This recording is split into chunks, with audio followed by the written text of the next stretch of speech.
dada, comparadamente profunda, infinitamente sutil, é raramente encontrada, desde centenas de milhões de anos. Agora podemos vê-lo, ouvi-lo e compreendê-lo, que possamos completamente clarificar o verdadeiro significado dos ensinamentos do Tathagata. Então, Tathagata. Tathagata. Tatu. Na verdade, em japonês, todas as palavras não tem uma acentuação mais forte numa sílaba, todas elas têm a mesma Não, eu queria só saber se termina com dado ou tatu. Tathagata. Então, quer dizer, nós estávamos falando sobre a iluminação de Siddhartha e a experiência que ele teve. E ele ficou em dúvida se ele iria falar sobre essa experiência para as outras pessoas. Matutando sobre isso, ele chegou à conclusão que não queria falar, não ia passar para mais ninguém essa experiência. Por quê? Porque se eu for falar que o céu é azul, todos vão entender que o céu é verde. Se eu for falar que o céu é verde, para que todos entendam ao contrário que o céu é azul, eu vou falar, o céu é verde, aí todos vão pensar, ele falou que o céu é roxo. Então seria mais ou menos isso. Mas, por fim, as vozes celestiais, dessas vozes celestiais, uma voz que dizem para ele o seguinte: se você conseguir, através das suas palavras, tornar uma única pessoa iluminada, que essa pessoa possa atingir esse estado, então será válido. Valerá a pena que você coloque essas palavras em ação sobre essa experiência, que você consiga compilar essas palavras de alguma maneira que possa acender o despertar de alguém, porque dentro dessas pessoas tem algumas que estão no limiar, basta só um incentivo, um empurrãozinho, elas já estão no muro. Por compaixão, ele começa a falar sobre a sua experiência. Aí começam a acontecer que pessoas começam a segui-lo, o que representa a abertura da mente. A gente fala no budismo, nem apego nem aversão. A mente, de uma maneira clara e aberta, é aquela que vai observar tudo sem apego e sem aversão. Sabendo, claro, diferenciar o que é bom para ela e o que não é. Logicamente, existem caminhos que são caminhos autodestrutivos. Por exemplo, drogas, alcoolismo, essas coisas. Nós nos conhecemos até que ponto? Até onde vai o nosso autoconhecimento? O que nós sabemos sobre nós mesmos? Quem somos nós? O que estamos fazendo aqui? Vocês já ouviram falar daquele negócio de telefone sem fio, que as crianças brincavam, né? Hoje não sei se brincam tanto com isso por causa da informática, né? Fico mais ligado no computador. Mas é isso, você fala uma palavra, quando já chega no último, já é uma outra palavra, já mudou tudo, né? Como passando de um para outro, vai mudando. As interpretações são outras. É o quê? Mentes que têm interpretações pré-concebidas. Não vão fundo, não observam. Ou começam uma coisa e largam. Não tem continuidade, não tem, né, perseverança. Não existe uma teimosia no que elas fazem.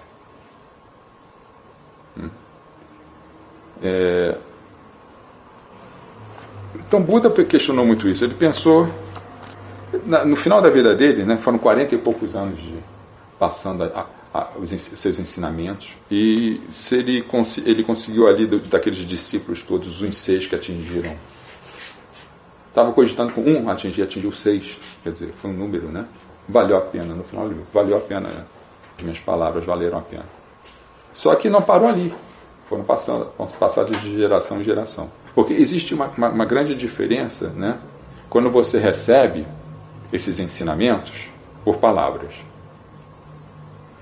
Agora, quando você está diante de um Buda ou de um Bodhisattva, já não são as palavras, é a presença dele, é a energia. Percebem a diferença? Quando nós estamos aqui fazendo a nossa prática, nós estamos envoltos nessa energia dos Budas e Bodhisattvas, e através do monge também, que representa isso tudo, que foi legado ao monge colocar em prática ali e formar um grupo de estudos. Ele está representando isso, né? Ele tem essa linhagem, ele está representando isso. Então é muito mais do que não são apenas palavras, é muito mais do que isso.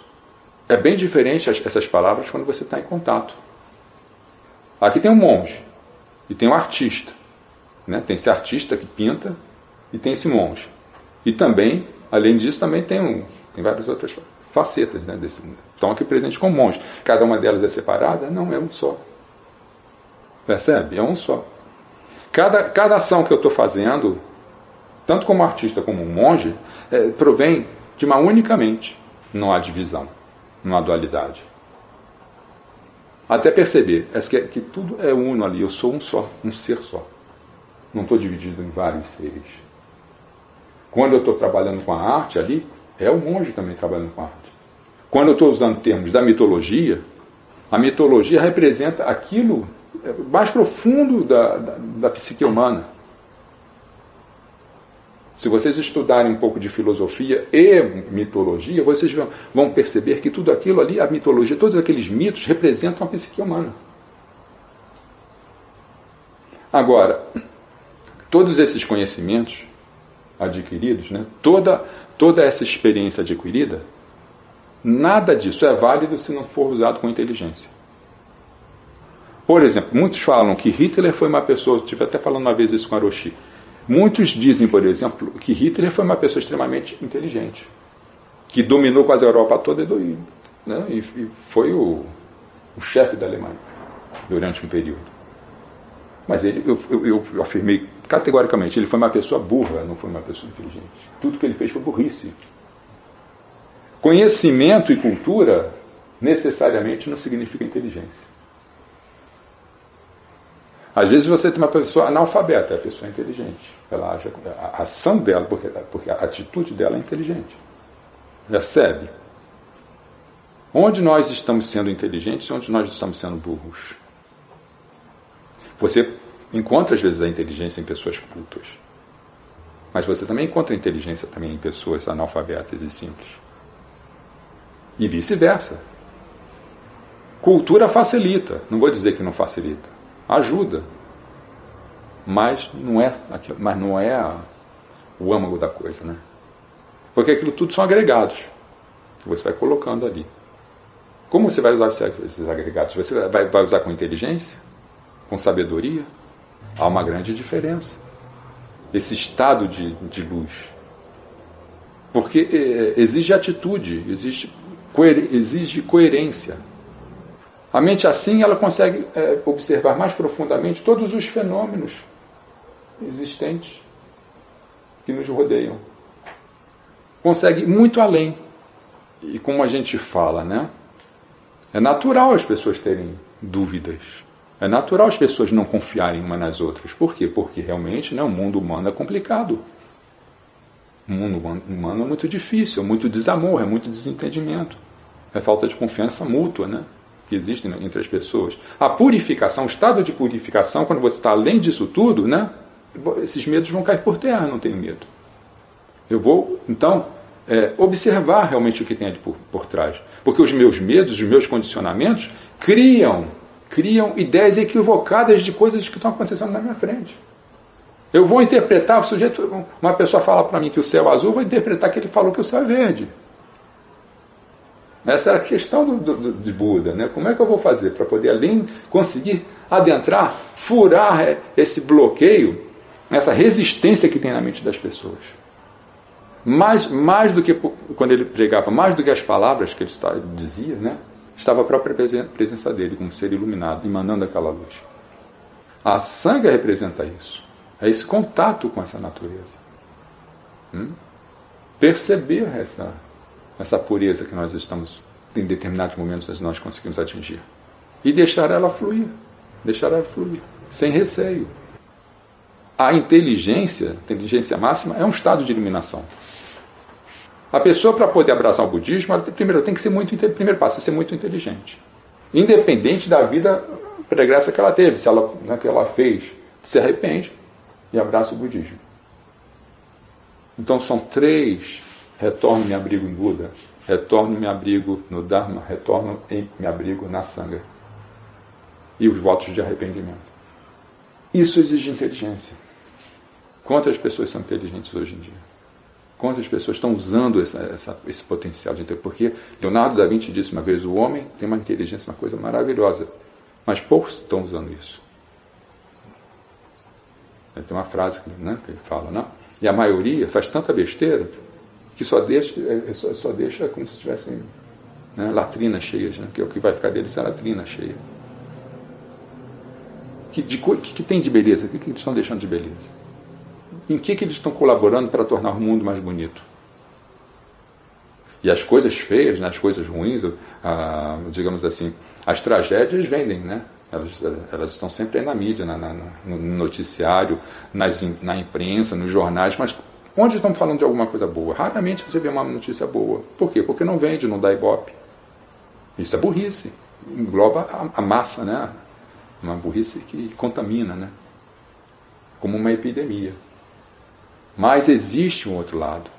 Existem pessoas abrindo a mente, procurando a purificação. Mesmo outros que estão em outra religião, mas estão buscando a purificação, conseguem uma maturidade maior espiritual. A gente fala até a palavra maturidade espiritual. Quando você se torna mais maduro espiritualmente, quando você se torna pronto para abraçar essa pureza. Se você perceber, os grandes profetas ou também os grandes mestres da espiritualidade, Buda, Cristo, todos eles eram pessoas de purificação. Não existe esse caminho sem purificação. É natural a gente ser mal interpretado. Isso acontece sempre. Leonardo da Vinci foi preso quando pintou Cristo, né? Teve um Cristo que ele pintou lá, quase foi parar na cadeia, tá? Porque percebendo aquilo tudo contrário ao que ele estava colocando lá, né? Inclusive quando ele fez uma asa, um planador, né? Botou um amigo dele para planar, conseguiu planar, o amigo machucou a perna, mas planou, né? Um pouco lá. Quando ele estava voltando para o ateliê dele em Florença, ele foi apedrejado. Porque as pessoas estavam dizendo que ele tinha pacto com o demônio, porque se esse homem fosse feito para voar, então teria dado asas para o homem. Ele estava indo contra as leis de Deus, né? Aí botaram logo Deus, né? Deus está indo contra Deus, acabou. Ali ele teve que deixar, foi embora da Itália, né? De Florença, foi embora de Florença, foi para Milão. Milão foi também perseguido, tentaram matar Leonardo da Vinci com acusações de calúnias falsas, e depois ele conseguiu apoio, onde? Na França, na corte de Francisco I. Estou falando de Leonardo porque, para mim, foi iluminado, e ninguém vai conseguir chegar e falar, não, ele era um iluminado. Ele estava à frente da sua época, estava bem à frente da sua época. E quando ele tentava falar alguma coisa, é óbvio que vinha uma massa de pessoas burras tentar cortar, tentar falar que ele é tudo mal, tudo que pudesse falar mal dele, né? Até hoje tem coisas aí das calúnias que falaram sobre ele que até hoje continua, né? Uns absurdos sobre Leonardo da Vinci. É isso que Buda pensou. Como eu vou falar, como eu vou expressar um estado incondicional da mente? Você fala, o estado incondicional, né? Liberto. Agachou. Que os mestres nossa parte, existem a todos os seres.